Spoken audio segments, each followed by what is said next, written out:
A cold dawn broke across the empty plains, a veil of pale gold spilling over frost-laced grass and forgotten fences.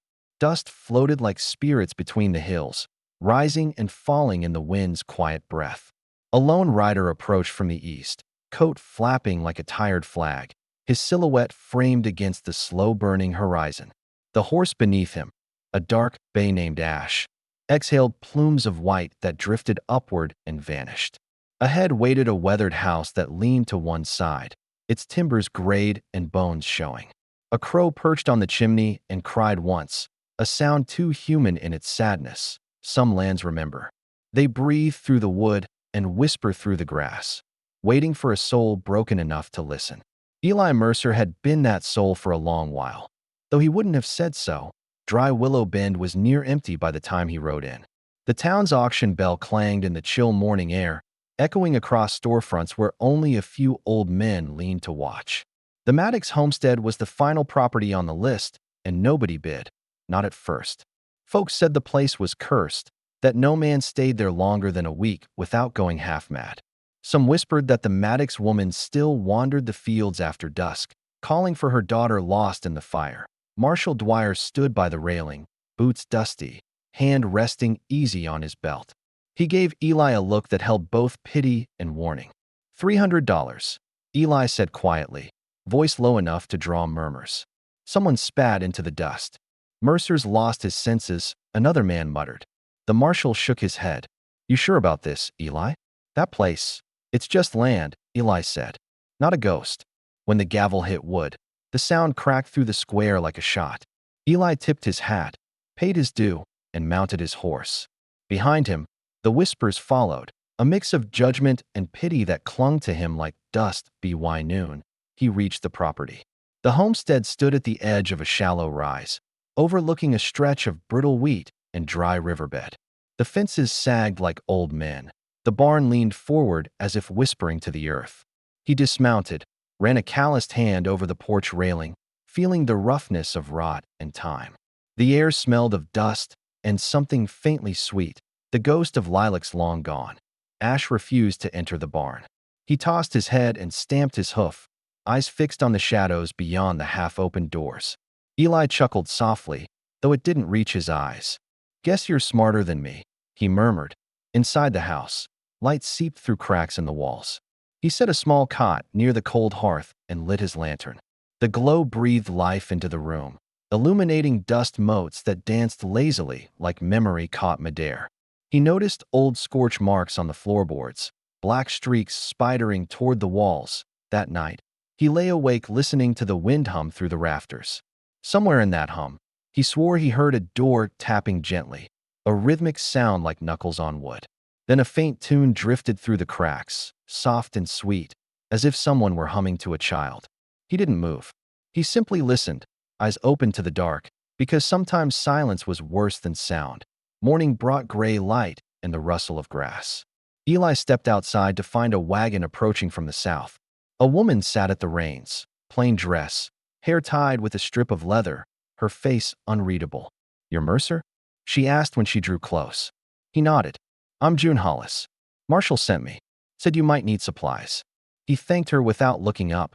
She studied the homestead with quiet curiosity. "Wind carries voices here," she said, half to herself.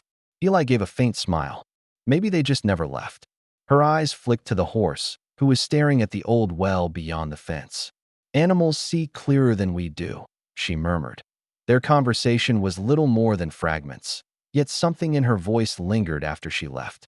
When Eli walked toward the well later that evening, he saw something glinting in the dirt, a small buckle, the kind that might belong to a child's boot.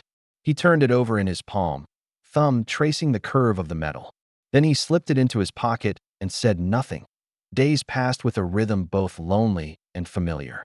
Eli repaired the fences, cleared debris, and mended the roof where the rain had broken through. Each night the house seemed to breathe beside him, creaking, sighing, remembering. Once he woke to find the child's buckle placed neatly on his bedside table. His breath caught. He stared at it for a long time, then whispered to the dark, "If you're here, I'm sorry." Ash grew restless in those days. Every evening, just before sunset, he would paw at the ground behind the barn, snorting, circling, digging into the same patch of soil. Eli tried to lead him away, but the horse refused. The sound of hoof on dirt became the homestead's heartbeat. Steady, searching in town, gossip began to spread. They said Mercer talked to himself, that the haunted place had taken his mind same as Maddox's years ago. June heard them at the feed store and said nothing, though her eyes narrowed at the cruelty. She had her own share of whispers, a woman without husband or kin, traveling alone, sleeping where she could point one dusk. Eli found her kneeling by the stream near his land, washing her hands until the skin reddened. The light made her hair glow copper. She didn't startle when he approached. "You can't mend what you refuse to face," she said softly, as if reading his thoughts. Their hands brushed when she stood. The touch was small, accidental, yet it felt like something had shifted, not healed, but stirred. That night, as clouds rolled low over the plains, Ash screamed, a sharp, terrified sound that split the silence. Eli ran to the barn, lantern swinging, light trembling against the walls. The horse was striking the ground again, hooves clanging against something solid beneath the dirt. Metal, not stone. Eli knelt, breath shaking. His fingers dug through the cold earth until they struck iron. A box, heavy and rusted, buried deep beneath the stable floor. The lantern flickered. The wind fell still. And somewhere in the distance, the crow called once more, low and final. Morning came in gray sheets of mist that rolled across the fields like smoke from an old fire.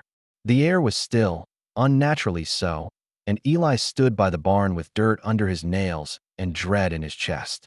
The spot where Ash had dug yawned open, a shallow wound in the earth.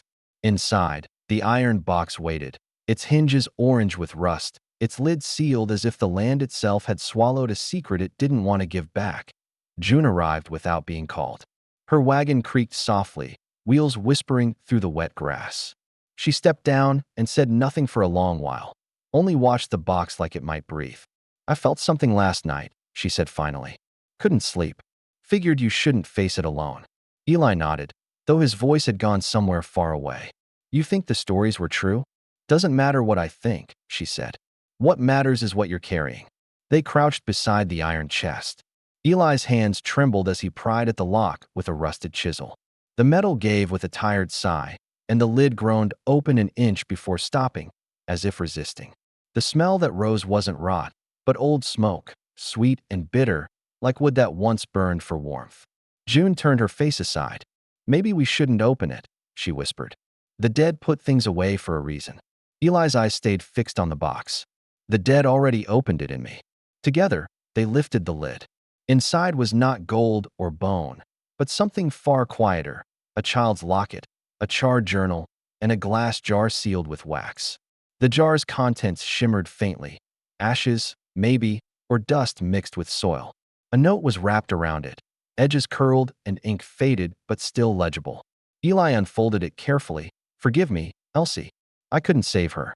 I buried her here, where she still dreams." H. Maddox, the name struck through him like lightning through dry timber. Elsie, his wife's name. His breath faltered.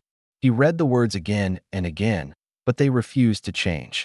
June's hand brushed his sleeve, steadying. "You knew her?" He shook his head slowly, eyes glassed with memory. "No, but I lost my own Elsie the same way. Fire took her. Took both of them."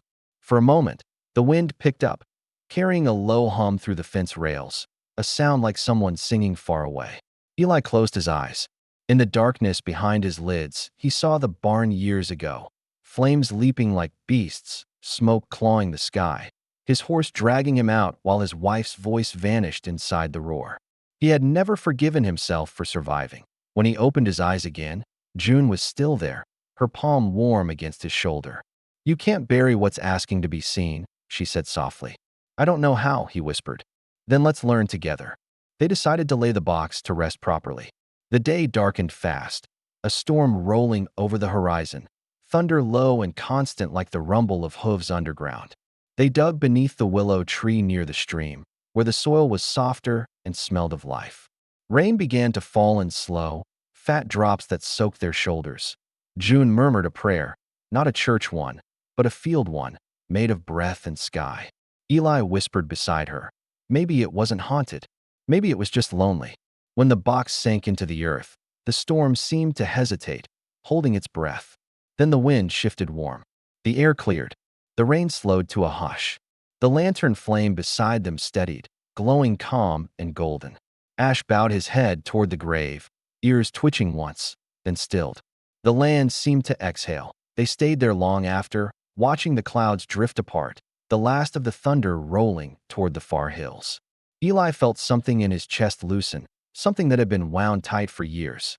He pressed the child's locket, now empty, into the soil and whispered, "Sleep easy now." When dawn came again, it was different. The sky was washed clean, the sun gentle and forgiving. The air smelled of wet wheat and morning. Inside the house, the floorboards no longer creaked with unease. The light through the windows fell warm and even. June brewed coffee on the stove, her movements unhurried. Eli repaired the barn roof, nails tapping steady and sure no one in town spoke of curses anymore. The stories changed, as stories always do. They said Mercer had made peace with the ghosts, that the Maddox place finally stood quiet. Some claimed they saw smoke from the chimney at night and laughter drifting on the wind. But those who'd been close enough knew better, knew it wasn't haunting that filled the air, but life returning to a house that had waited too long to be loved. June stayed. She didn't ask, and Eli didn't invite. She simply never left. She tended the horses, brushed the dust from windows, planted lilacs near the porch. They never spoke of love, yet it grew between them, quiet as grass, steady as sunrise. Sometimes, when their hands brushed while working, neither pulled away. One evening, Eli stood by the stream, watching the willows sway. He thought of the fire, of the years lost to silence, of the note that had tied two tragedies into one mercy. The land wasn't haunted anymore. It had just needed someone willing to listen. Maybe every haunted place is only waiting for the living to forgive themselves. Maybe the earth keeps our grief until we're brave enough to lay it down. As the sun sank low, June stepped out onto the porch, her hair caught by the wind. Eli turned toward her, hat in hand, the gold light washing across both their faces. He smiled, small, honest, the kind that comes when a burden finally lifts. "Some homes aren't bought," he said softly. "They choose you." The wind passed gently through the fields, carrying the scent of lilacs and rain. The house behind them stood strong now, breathing like something alive, its silence finally at peace. And somewhere beyond the hills, a crow took flight, black wings cutting across the new morning sky.